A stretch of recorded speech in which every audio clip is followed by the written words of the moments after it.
नमस्कार दोस्तों, अपनी आयुर्वेद क्लासेज में आप सबका स्वागत है। हम औषध द्रव्य परिचय के बारे में अध्ययन कर रहे थे। तो औषध द्रव्य परिचय की इस सीरीज यानी जिसका नाम है जंगम द्रव्य। तो इससे लास्ट लेक्चर में हमने जाना कि जंगम द्रव्य क्या होता है, और अब हम स्टार्ट करने वाले हैं। जंगम द्रव्य के अंतर्गत जो फर्स्ट द्रव्य है यानी जो औषधि बनाई जाती है, इसका नाम है कस्तूरी। तो कस्तूरी के अंतर्गत हम कस्तूरी किसे कहते हैं? 3 प्रकार की कस्तूरी: शुद्ध कस्तूरी, अशुद्ध कस्तूरी। कस्तूरी की जो परीक्षा रहती है उसके बारे में, गुणक्रम के बारे में, और इनके योग से बनने वाली जो औषधियाँ हैं उनके साथ ही कितनी मात्रा औषधीय रूप में लेनी चाहिए, ये सब जानेंगे इस लेक्चर के अंतर्गत। तो सबसे पहले हम स्टार्ट करते हैं कि कस्तूरी, जिसका हिंदी नाम है कस्तूरी, जिसको मर्गनाभि, सहस्त्रभीत व वेद मुखिया भी बोला जाता है। संस्कृत में हम इसको मृगमद, मृगनाभि, सहस्त्रभीत, कस्तूरिका व कस्तूरी बोलते हैं। जो लैटिन नेम है कस्तूरिका वो है मोस्कस। इंग्लिश में हम इसको बोलते हैं मस्क। यह है कस्तूरी मृग, जिसको मोस्कस मोचिपेरस बोला है। वह एक विशेष हिरण की एक जाति होती है जो मध्य एशिया, हिमालय, उत्तरी भारत, कश्मीर, नेपाल, भूटान, चीन, तिब्बत आदि पर्वतीय क्षेत्रों के घने जंगलों में 8 से 12,000 फीट की ऊंचाई पर पाया जाता है। तो ये जो हिरण है वो पहाड़ों में पाया जाता है। युवा अवस्था या मध्यकाल में इसमें कस्तूरी का स्राव बनना प्रारंभ होता है, और जो इसकी जो थैली होती है वो लिंगाकार और नाभि के मध्य में होती है। तो इस काल में इस कस्तूरी के अंतर्गत गंध आने लगती है, और जो मर्ग यानी जो हिरण होता है वो ये समझता है कि ये गंध कहाँ से आती है। तो ये गंध किसी दूसरे पदार्थ के अंतर्गत आती है, ये समझकर वो जंगल में इधर उधर घूमता रहता है। वह झाड़ियों व वृक्षों को सूंघता रहता है।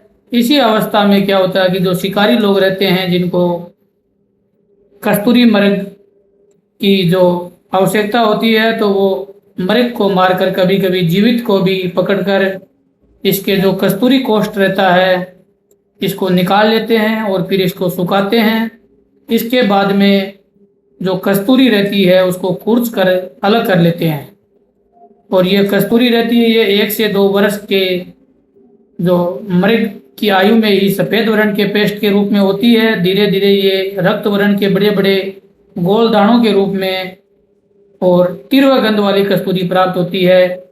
बालक, वृद्ध और जो क्षीण अवस्था वाले मृग से कस्तूरी अल्प मात्रा में वह सौलभ गंध वाली मिलती है। तो यानी जो मध्यम यानी जो युवा अवस्था में रहता है उसी टाइम में ही जो मृग के अंतर्गत जो कस्तूरी मृग निकलता है या कस्तूरी निकलती है वो अच्छी होती है या गंध वाली होती है। अब 3 प्रकार की कस्तूरी बताई है, यानी कामरूप, कामदेश वाली, जिसको कर्षण वर्णी कली बोला है, जो उत्तम रहती है।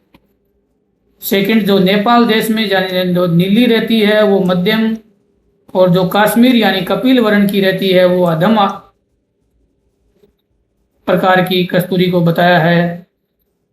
इसके नेक्स्ट जो शुद्ध कस्तूरी रहती है वो रक्त यानी रक्त वर्ण, कर्षण वर्ण या पिंगलाब, मर्दू, लघु और गोल बड़े जाने वाली झिल्ली रहित रहती है। केवड़े के समान तीक्ष्ण गंध वाली होती है। घोटने पे जो मृदु हो जाती है, स्वाद में तिक्त और कटु होती है, जल में नहीं घुलती है, जलाने पे चमड़े के समान गंध आती है, तो उसको शुद्ध कस्तूरी बोला है। इसके साथ ही जो इम्प्योर यानी अशुद्ध कस्तूरी होती है वो पानी में घुलने वाली और पीला रंग उत्पन्न करती है। वह थोड़े समय बाद ही जो उसकी गंध आना बंद हो जाती है तो उसको अशुद्ध कस्तूरी बोला है। अब हम देखेंगे कि कस्तूरी की परीक्षा जो दूसरी विधि है वो है कि इसको जल में डालते हैं तो ये वैसे ही रहती है तो वो असली है, और अग्नि पर दाना डालने पर वह पिघल जाए तो उसमें बुदबुदे निकलते हैं तो असली है। साथ में ही इसको गढ़ने पे भी गंध में परिवर्तन नहीं होता तो वो असली है। और असली कस्तूरी आपको बताया मृदु या मुलायम होती है। कागज पर रखकर कागज पीला हो जाता है, वह जलाने पे मूत्र गंध आती है तो वो कस्तूरी असली है। तो इस प्रकार से हम इस कस्तूरी की परीक्षा कर सकते हैं। अशुद्ध कस्तूरी कैसी होती है, शुद्ध कस्तूरी कैसी होती है, इसके बारे में अध्ययन किया। अब आयुर्वेद की दृष्टि से इसके गुणक्रम जानेंगे। जो कस्तूरी रहती है इसका रस कटु यानी तीखा, गुण में ये तीक्ष्ण और हेवी रहती है, उष्ण वीर्य वाली, और विपाक यानी पचने के बाद में कटु और तीक्त यानी कड़वा और तीखा इसका प्रभाव रहता है। दोषक्रम कफ और वात का ये शमन करती है। इसका प्रभाव नाड़ी दौर्बल्यता, हृदय रोग, शीत प्रशमक, वाजीकर, इन सब में इसका प्रभाव रहता है। इसका उपयोग हम हृदय रोग, संधिपात जबर होता है, दौर्बल्यता होता है, अपस्मार, मूर्छा, शीघ्र पतन, पक्षाघात, उन्माद, दुर्गंध, शीत, वामन और विष, इनके उपचार के लिए इसका उपयोग किया जाता है। अब जो मार्केट में यानी आयुर्वेद में जो कस्तूरी के से जब बनने वाली जो औषधियाँ हैं इनका नाम है कस्तूरी भैरव रस, मरग नाभि वटी, हिंगू कपूरवटी। ये हैं मुख्य औषधियाँ जिनकी मात्रा हाफ से 1 रत्ती के रूप में लेना चाहिए। तो इस लेक्चर में हमने अध्ययन किया जो कस्तूरी है इसके बारे में, जो कहाँ से मिलती है, जो एक मृग यानी हिरण रहता है इसके कोष से निकाली जाती है। अब हम इसके बारे में जो आयुर्वेद में श्लोक दिए हुए हैं इनके बारे में अध्ययन करेंगे, क्योंकि श्लोक के द्वारा हम अच्छे से इसको याद रख सकते हैं। जैसे कपिला, पिंगला, कृष्णा, कस्तूरी त्रिविध कर्मात, तो कर्म में ये 3 टाइप की कस्तूरी बताई है, कपिला, पिंगला और कृष्णा।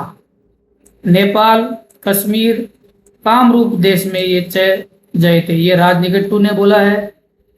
इसके अलावा कस्तूरी का रसे तिक्त कटु सालिस में नीलापा है, उष्ण बल्ले वर्षा, शीत पुरखंधा नाशनी। इसके अलावा मृग नाभि मृग मद है, कथितास्तु शस्त्र भीत। कस्तूरी का च कस्तूरी वेड मुख्या च सा समर्था, काम रूपोद्भा उद्वा, कृष्णा नेपाली नील वर्णक युक्त, कश्मीर कपिलाच्छा कस्तूरी त्रिविध सामर्थ्य। तो ये अलग अलग जो श्लोक दिए हुए हैं जिनमें कस्तूरी के टाइप बताए हुए हैं, कस्तूरी के गुण बताए हुए हैं। काम रूप उद्वा श्रेष्ठ नेपाली मध्या भवेत, यानी जो नेपाल वाली जो काम रूप वाली होती है वो श्रेष्ठ होती है, नेपाल वाली मध्या रहती है। कश्मीर देश संभूता कस्तूरी आदमता, कस्तूरी का कति तिक्त क्षार उष्ण शुक्ला गुरु है, कफ वात विष छर्ष दिशित है, दो ग्रंथा शोष हरित। तो ये भाव प्रकाश के कर्पूरादि वर्ग से ये श्लोक लिया गया है।